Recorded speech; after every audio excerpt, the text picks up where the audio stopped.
Dans cette vidéo, nous allons entamer la modélisation de notre famille paramétrique de portes composées. Et donc pour ce faire, on va aller choisir un gabarit de départ pour l'objet qu'on sera amené à insérer ultérieurement dans un projet d'architecture. Donc je vais aller dans Famille, Nouveau, et Revit va m'envoyer vers le catalogue de gabarits qu'il a prédéfini pour commencer à modéliser ces éléments-là. Comme je suis en train de modéliser une porte, je vais tout simplement chercher un gabarit qui est adéquat à mon objet, et donc du coup, il y a un profil qui s'appelle porte métrique, qui va être tout à fait adéquat à notre exercice. J'ouvre le profil, et j'observe qu'il y a un certain nombre de paramètres qui ont déjà été imbriqués au sein de ce gabarit de famille, notamment le paramètre de projection d'extérieur de l'encadrement et la projection intérieure de l'encadrement. Alors je vais aller dans la vue 3D pour observer à quoi ça peut correspondre. Premièrement, je vais changer l'échelle de la vue, qui est actuellement en centième, pour la changer à une échelle de dixième, afin d'avoir les annotations de paramètres affichées en plus petit, ce qui sera plus confortable pour la modélisation ultérieure. Donc j'observe que dans la famille brute de Revit, il y a déjà deux cadres de porte, donc comme deux façades qui sont de part et d'autre de l'ébrasement du mur. Ces deux volumes-là, je ne vais pas l'utiliser dans le cadre de cet exercice-là, donc du coup je les efface. Du coup, ça efface également les paramètres qui ont été affiliés à ces extrusions. Donc le premier outil qu'on va voir dans l'exercice de modélisation de la porte, ce sera l'outil d'extruder un profil le long d'un rail. On va pouvoir trouver cet outil en haut dans le ruban de modélisation, dans l'onglet Créer, dans le groupe de fonctions Forme. Donc on a extrusion par chemin. L'extrusion par chemin nécessite de dessiner premièrement la trajectoire et après ça, dans un deuxième temps, de dessiner le profil qui va courir le long de cette trajectoire-là.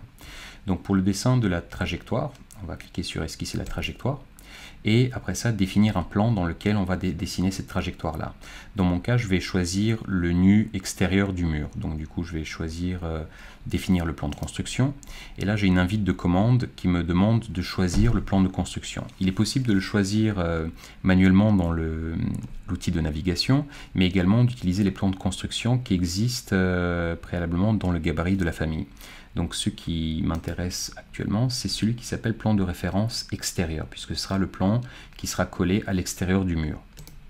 En choisissant donc ce plan extérieur, il y a une deuxième invite de commande qui me dit qu'il est impossible de dessiner une trajectoire dans cette vue-là. Donc il va falloir que je choisisse une vue à laquelle qui est parallèle à ma trajectoire.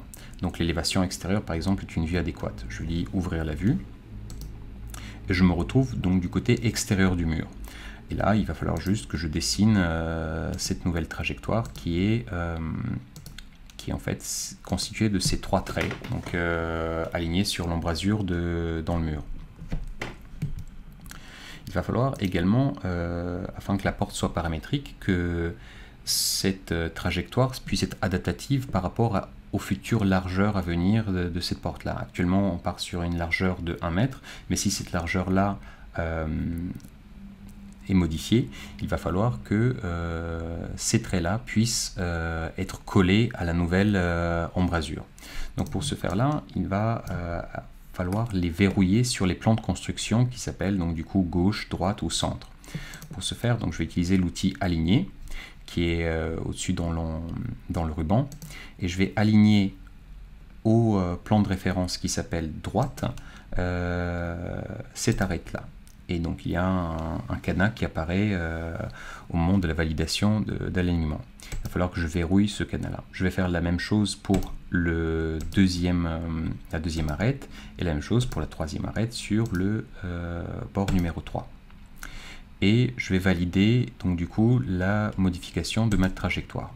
Je ressors d'un cran dans le ruban de modélisation et il manque maintenant la deuxième étape qui est celle de définir le profil qui va être extrudé le long de ce rail là. Donc le profil va être dessiné sur ce plan de référence.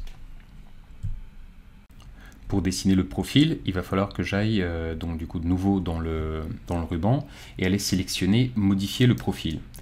Donc là, je vais avoir de nouveau la même invite de commande qui me dit que la vue dans laquelle je suis actuellement n'est pas adéquate au dessin donc, du profil qui doit être parallèle à la vue. Il me propose d'aller au niveau de référence, donc le niveau de référence qui correspond au plan d'étage niveau de référence. Je dis également ouvrir la vue, et donc du coup on se retrouve dans la vue en plan dans la famille. Et ici je remarque qu'il y a un point rouge qui va être en fait le point de contact entre le rail guide qu'on vient précédemment de dessiner et le nouveau profil qu'on va créer dans cet enchaînement. Je vais maintenant dessiner donc le profil qui va être une forme assimilée à un U qui va venir épouser l'embrasure dans le mur. Donc en partant par du point rouge, je vais aller de 35 mm vers la droite, de 10 vers le haut, donc de 10 vers le haut, de 45 par exemple vers la gauche, en descendant vers le bas. Et je vais vouloir répéter ce profil-là de l'autre côté du mur, et pour ce faire je vais sélectionner à travers la touche contrôle du clavier cette ligne d'esquisse, celle-ci et celle-ci, et utiliser l'outil symétrie par rapport à un axe pour symétriser ces trois arêtes-là de l'autre côté donc du plan de référence qui est l'axe du mur. Je me retrouve donc du coup avec le résultat suivant. Je vais venir ajuster ces deux arêtes-là et finaliser le profil avec une arête qui sera donc cette fois-ci alignée sur l'embrasure dans le mur. Il manque donc du coup à ce profil-là un petit décaissé qui va venir accueillir ultérieurement l'épaisseur du panneau de la porte, donc ce qu'on va appeler la feuillure. La feuillure va être d'une profondeur de 40 mm, donc 4 cm pour l'épaisseur de la porte, et va se situer à peu près à 5 mm du nu du cadre, que ce soit du côté de l'embrasure donc dans le mur ou du côté du nu de ce profil-là. Donc je vais venir tirer deux traits ici et faire en sorte que ce premier trait donc, de la profondeur de la porte soit situé à 40 mm donc du coup de ce nu, et que celui-ci soit situé à 5 mm donc du bord. Maintenant je vais venir ajuster donc ces deux traits là à l'ensemble du profil, et je me retrouve avec une esquisse de profil qui est finalisée. Il ne reste plus qu'à verrouiller les positionnements de ces arêtes qui constituent notre profil par rapport au nu fini intérieur-extérieur du mur. Pour ce faire, je vais utiliser l'outil aligner disponible dans le ruban et aller rechercher le plan de référence qui symbolise donc le nu fini extérieur de ce mur-là. Il n'est pas accessible tel quel quand je glisse la souris, donc pour pouvoir y avoir accès, je vais aller chercher avec la touche tabulation un certain nombre de fois jusqu'à avoir en fait comme proposition par Revit le plan de référence qui symbolise donc du coup ce qu'on voit à l'écran, plan de référence extérieur. Une fois que je l'ai atteint, je vais aller verrouiller en fait du coup aligner cette arête là, et il y a l'outil de contrainte qui apparaît. Je clique dessus pour verrouiller. Je fais la même chose sur la partie inférieure ou intérieure du mur en allant chercher le plan de référence intérieur. Et je verrouille cette partie-là. Je fais de même sur la partie plan de référence gauche, qui est donc gauche ou droite, donc actuellement c'est le droite, et je vais verrouiller du coup cette arête-là sur l'ébrasement dans le mur.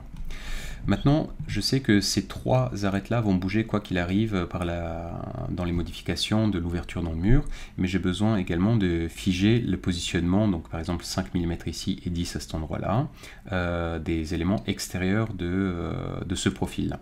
Je vais utiliser donc du coup comme outil de contrainte la cote alignée, et je vais aller chercher donc du coup des cibles. Donc je vais vouloir aligner cette arête-là par rapport à celle-ci. Le premier clic doit être sur l'objet qui va entraîner le deuxième. Donc je vais venir coter 10 cm et aller chercher le cadenas qui se trouve un peu plus loin. Je peux changer toujours d'échelle pour être un peu plus confortable. Par exemple, je me mets à l'échelle 1, ce qui fait que les annotations des paramètres vont devenir adéquats par rapport à l'écran. Je fais de même pour la partie inférieure, donc je cherche ça comme point cible et le deuxième bord. Et je vais chercher le cadenas qui se trouve ici pour verrouiller. Je fais la même chose avec cette largeur-là, en cherchant le cadenas. Et également, donc du coup, le positionnement de cette profondeur-là par rapport à celle-ci, que je voudrais avoir toujours, en fait, du coup, à 40 mm d'épaisseur. Pour info, je pourrais transformer toujours cette cote qui fige en fait une profondeur en un paramètre modifiable. Pour l'instant, je vais me concentrer sur le fait de figer la distance. Donc du coup, je recherche la cote alignée, je choisis le nu extérieur du cadre pour venir figer cette deuxième arête. Et je trouve le cadenas qui fige. Voilà, les 4 paramètres de longueur ont été figés sur ce profil-là et je peux maintenant valider l'extrusion de ce profil-là le long du cadre de porte. Le premier clic de validation a validé la modification du profil et le deuxième clic de validation va valider en fait la création de la volumétrie qui va être créée par rapport au glissement d'un profil le long d'un rail. En allant dans la vue 3D de notre porte, je constate donc du coup qu'une volumétrie a été créée qui inclut en fait du coup le glissement du profil précédemment créé en incluant en fait une inclusion ou la feuillure qui va accueillir le panneau de porte à venir. Et je vais modifier les cotes de hauteur et de largeur, donc ces deux paramètres là qui sont dans cette fenêtre qui vient répertorier tous les paramètres qui ont un contrôle sur la famille paramétrique. Donc je vais changer la hauteur à 2 mètres à 2,50 m et la largeur à 1,50 m. Donc lorsque j'appuie sur appliquer, je vois que la porte et ainsi que son cadre de porte, celui qu'on vient de modéliser, viennent s'adapter le long de la nouvelle ouverture. Il va falloir maintenant vérifier également que l'ouverture de ce profil-là va venir s'adapter à une autre épaisseur de mur. Donc pour ce faire, on va sélectionner le mur et on voit que dans la barre des propriétés, il s'agit d'un mur de base de 150 mm d'épaisseur. Il y en a plusieurs qui existent dans la famille, donc je vais choisir un plus large et je constate donc du coup que le profil en plan s'est adapté également en fonction de la nouvelle épaisseur. Je vais revenir en arrière, donc c'est-à-dire que je vais rechanger mon mur à 150 et changer également les dimensions de mon ouverture de porte à 2 mètres et respectivement 1 mètre de largeur. J'applique.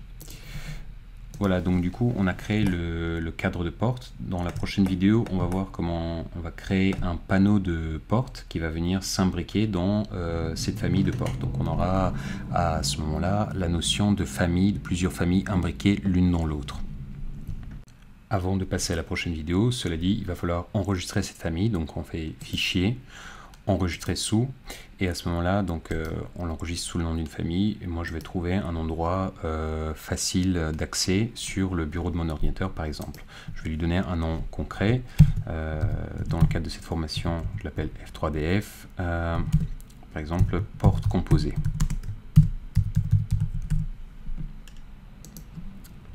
Et on se retrouve dans la prochaine vidéo.